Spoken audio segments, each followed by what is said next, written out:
With the world watching, Detroit's water war is reaching a boiling point. But there are people out there making a fast buck on a crisis, and they are putting the city's poorest at risk. Action News reporter Ronnie Dahl, exposing the scam tonight, joins us live from Detroit's west side. Tell us about this, Ronnie.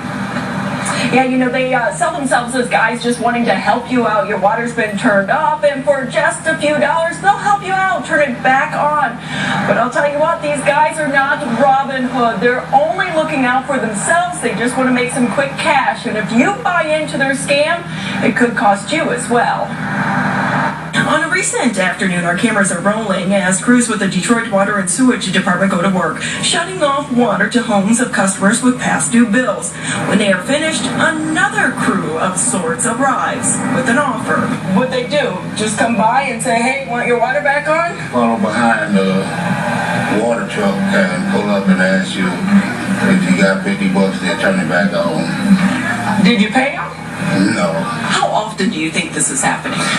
Daily. Greg Eno is with Detroit's Department of Water and Sewage. For a recent 3-day period, for example, just prior to the 4th of July weekend, we had about 300 suspected illegals. And out of those 300, about 200 were found to be indeed illegal. Sure enough, it didn't take long for us to spot these two guys on Whitcomb Street, outside a home where the water was recently shut off. We are recording as they use a makeshift turnkey to get the water flowing again. As they are finishing up, we turn the camera on them. Hey, are you guys with the water department? No, I don't even know. Oh, it's not on. Oh, come back here now. You guys have some explaining to do. Busted, they make a run for it. One across the street, the other into the house where they were just turning the water on. A short time later, he comes out, hoping we are gone so he can leave, but we're not. Oh, I can help somebody else. That's even matter. But who are you helping out?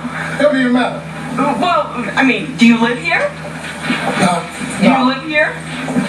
No? So are you guys going through the neighborhood and turning it back on? Come on, talk to me.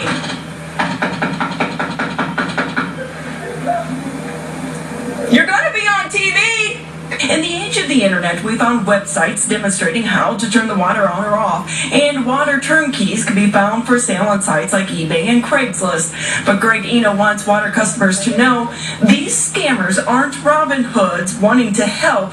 They are out to make a quick buck, and customers will be left owing more. They're only in for it for themselves, clearly.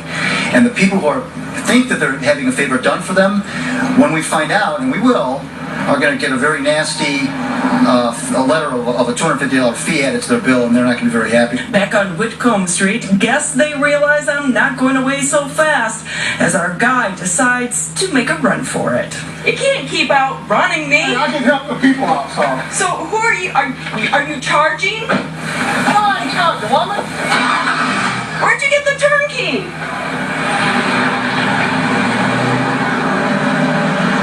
You forgot your friend! He's back there! So we don't know if he ever did pick up his friend. We want to let you know what they are doing is illegal. If they are caught doing it, they are going to be prosecuted, facing numerous charges. If you are paying them to turn on your water, those fees may start at $250, but they can easily go up over $600. It's not worth it. Take that money that you would pay them, put it towards your water bill. If you need assistance, we put that information on our website, WXYZ.com. For now, we are live in Detroit. Back to you. All right, Ronnie, that's great advice. Thank you for the live update. One of the...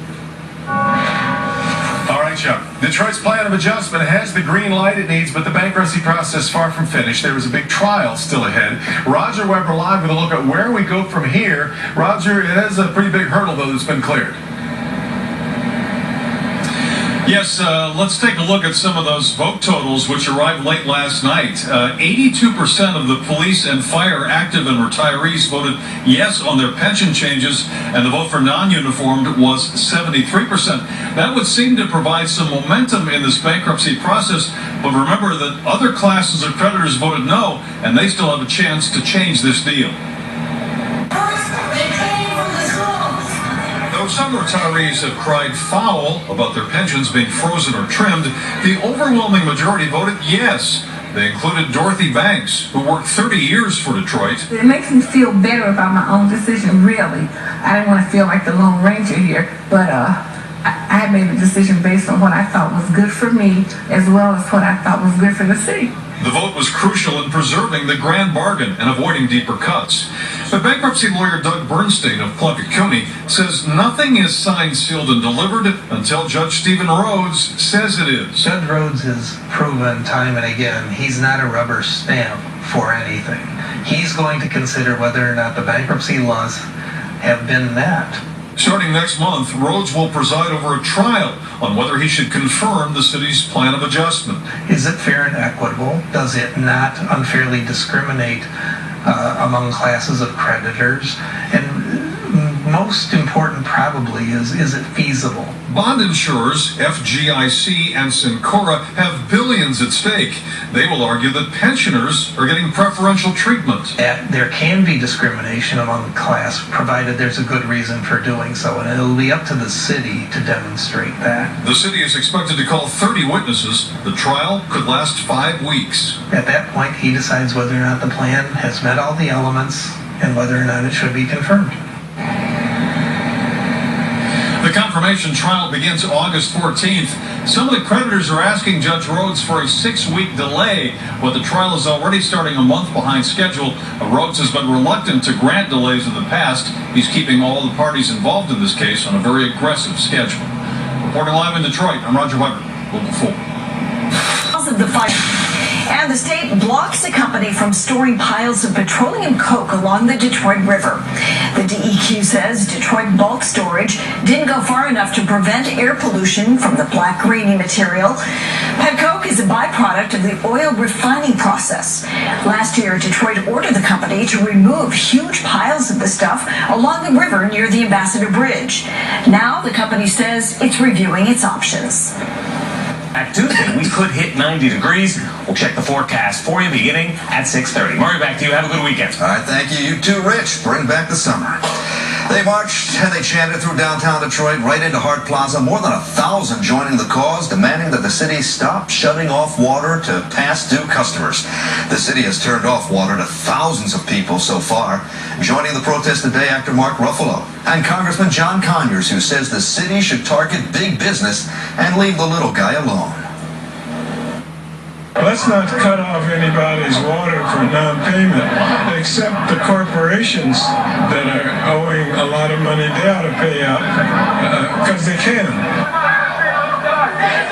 The city says it's offering payment plans to help, but one resident we spoke with today said, hey, I owe a little more than $100, and they wouldn't let me qualify. Federal bankruptcy judge Stephen Rhodes has told the city to come up with a better plan. The city says it will, and it will present it on Monday. We shall not be moved just like a tree. Across town, these protesters refuse to move from the entrance of the business responsible for the water shutoffs. Well, here's the problem with that. You see, it's the same business that also turns the water back on for residents. But workers here couldn't do either until Detroit police arrived and told the group they'd be arrested if they didn't move. Most still refused. At least 8 were hauled away. And as those protests continue, activists also mourning a woman who first brought the issue to light.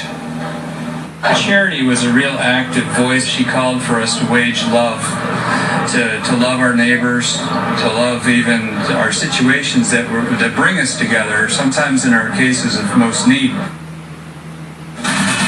This weekend, friends and family will pay their respects to the mother of the water movement, who she was, and the bizarre way she met her fate. Next, On the Edge. The number to call, 1-800. She was credited with helping start Detroit's anti-water shutoff movement, but sadly, Charity Hicks has died after spending the last few months in a coma. A strange, strange story. Hicks was hit by a falling sign in New York after an SUV hit a fire hydrant, and that knocked over a pole. And that pole contained the sign. She was rushed to the hospital, never regained consciousness. Hicks was arrested in May by Detroit police while protesting the water shutoffs and was active in many nonprofit organizations. We dedicated the action today to her memory and honor, along with General Baker, another fallen warrior of the last several months. Charity was a real active voice. She called for us to wage love, to love our neighbors, to love even our situations that bring us together, sometimes in our cases of most need. A memorial service set for tomorrow morning at 9:30. It'll take place at the Church of the Messiah. That's on East Grand Boulevard. A woman whose body was found, and a street in downtown Detroit getting a new name today at Water Street at Detroit's riverfront is now Nelson Mandela Drive. The new name was officially unveiled today on Nelson Mandela International Day. Mandela, of course, was South Africa's first black president.